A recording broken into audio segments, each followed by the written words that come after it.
Hello guys, welcome back. तो जैसे मैंने मेरी पहली वीडियो में बोला था, we will be discussing strategies for set C. मैंने अपना अभी 27 तारीख को दिया है एग्ज़ाम एंड आई स्कोर्ड 78। तो बेसिक जो अप्रोच मैंने फॉलो करी थी उसमें यही था, मैं स्टडी मैट ही रेफ़र करा था मैंने, और 2 से 3 बार मैंने उसकी जस्ट जनरल रीडिंग ली थी। एंड अगर मैं पेपर का बताऊं तो क्वेश्चन बड़े स्पेसिफ़िक हैं। तो बेसिकली हम क्या कर सकते हैं कि जो हमारा पेपर 7 है उसको 2 पार्ट्स में डिवाइड कर सकते हैं, that like first 5 chapter and next 6 to 10 chapters. तो फर्स्ट 5 चैप्टर में थोड़ी वेटेज ज़्यादा है कंपेरेटिवली, बट एक चीज़ थी कि क्वेश्चंस जो थे वो 6 to 10 चैप्टर में से अच्छे थे।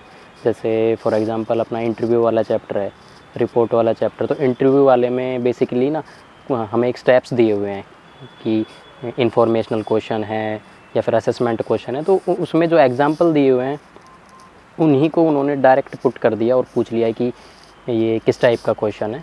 तो एक तो इस तरह के क्वेश्चंस हैं उसमें। दूसरा, जो फर्स्ट 5 चैप्टर हैं, जैसे चैप्टर 3 हुआ फ्रॉड, उससे बड़े स्पेसिफिक क्वेश्चन थे। मतलब जस्ट अगर आप रीडिंग करके जाओगे तो आप शायद कर पाओ उस चीज़ को।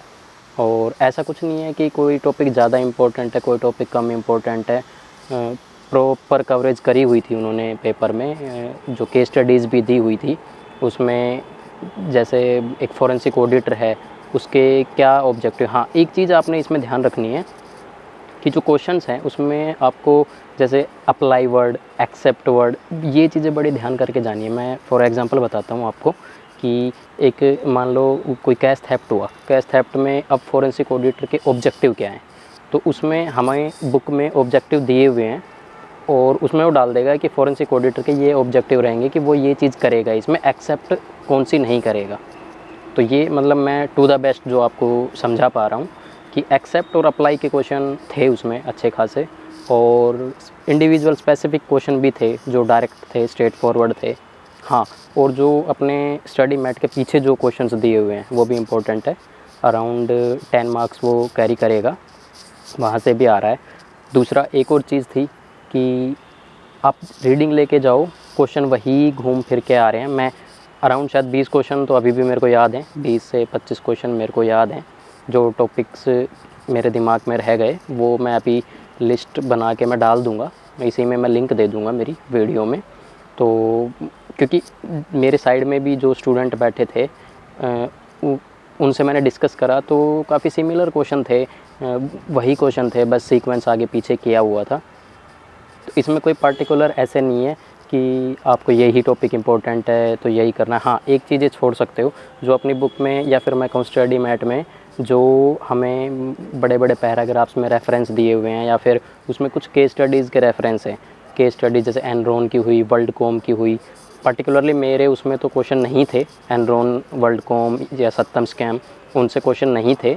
बेसिकली उनसे बन भी नहीं सकते क्वेश्चन, वो बनेगा भी तो एक क्वेश्चन मेरा आया था जिसमें उसने पूछा था कि एनरॉन ने क्या मेथड यूज़ किया था फ्रॉड करने के लिए।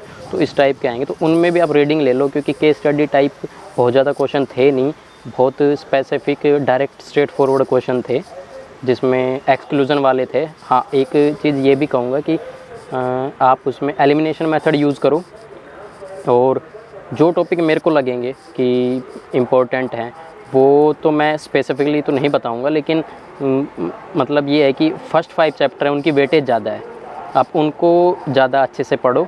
दैन उसके अलावा 6 to 10 चैप्टर उसको आप नॉर्मल पढ़ सकते हो। दूसरी ये चीज़ है कि अगर फॉर एग्ज़ाम्पल आप एक बार रीडिंग करके जाते हो तो एक्सेप्शनल स्टूडेंट्स की तो चलो ठीक है, अलग चीज़ है, बट एक बार रीडिंग में ये होगा कि थोड़ी कन्फ्यूज़न होगी ऑप्शंस में, काफ़ी सिमिलर ऑप्शन, क्योंकि सिंस थ्योरेटिकल पेपर है तो उनके लिए ये चीज़ ईजी है। बाकी स्टूडेंट वाइज भी ये डिपेंड करेगा ये चीज़ कि सबका पढ़ने का तरीका अलग है। बट इन माय ओपिनियन अगर आप 2 बार रीडिंग करके जाते हो तो शायद एक बारी में ही क्लियर हो जाएगा।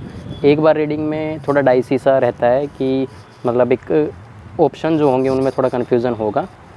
बाकी इम्पोर्टेंट ऐसा कुछ नहीं है उसमें, लिमिटेड पूरा जो कवरेज है वो लिमिटेड ही है, तो आप अगर बेसिक रीडिंग करके जाओगे तो भी हो जाएगा। फिर भी जो मेरे माइंड में रह गए 20 से 25 क्वेश्चन हैं, और अगर ज़्यादा भी होते हैं तो मैं वो कोशिश करके उनके लिस्ट बना के मैं डालूँगा। और मेरी गारंटी है वो 20 के 20 हैं, या जो भी 25 हैं या 30 हैं, सारे आएंगे। क्योंकि जो मेरे साइड में भी स्टूडेंट थे, मैंने उनसे भी डिस्कस करे, तो वो मैंने अपने उसके क्वेश्चन बताए, मैंने उनसे पूछे, तो वही क्वेश्चन थे, सारे थे, बस सीक्वेंस आगे पीछे था। तो ये एक चीज़ इम्पोर्टेंट है कि ज़्यादा इंस्टीट्यूट के पास भी क्वेश्चन नहीं है, वो स्पेसिफिकली उन्हीं क्वेश्चन को घुमाएगा। तो आपको बस नॉर्मल रीडिंग लेनी है ध्यान से, तो शायद कर पाओगे आप क्लियर।